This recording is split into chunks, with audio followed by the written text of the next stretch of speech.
कैली कंप्लेन भौजी थाना पुलिस आइल बा।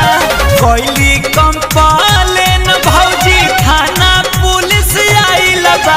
आ चोली के सामान वही टोली में धराइल बा।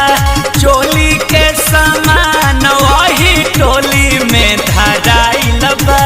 भइल बाटे हाला देख थाना पुलिस आइल बा। अरे भइल बाटे हाला देखो थाना पुलिस आइल बा। अरे चोली के सामान वही टोली में धराइल बा। चोली के सामान वही टोली में धराइल बा।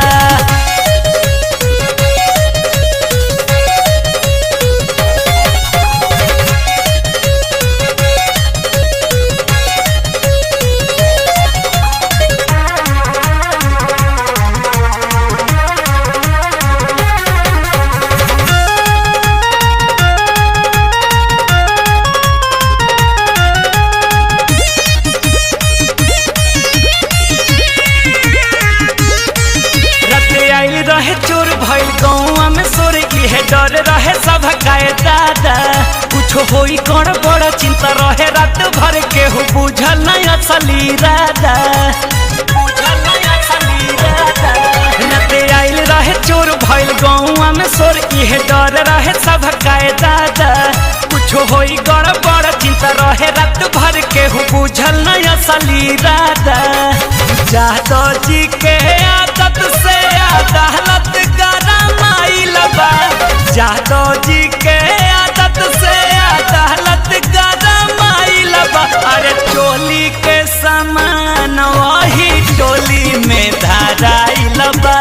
चोली के सामान वही टोली में धराइल बा।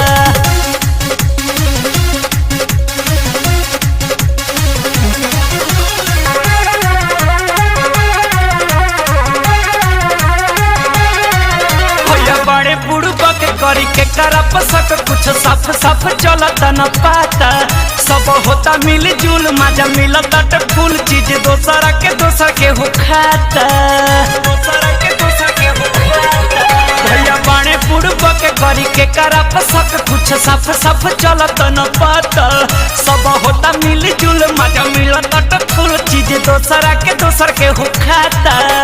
सब कर्मी जाज आज देखी छितराइल बा। अरे सब कर्मी जाज होई देखी छितराइल बा। चोली के सामान वही टोली में धराइल बा।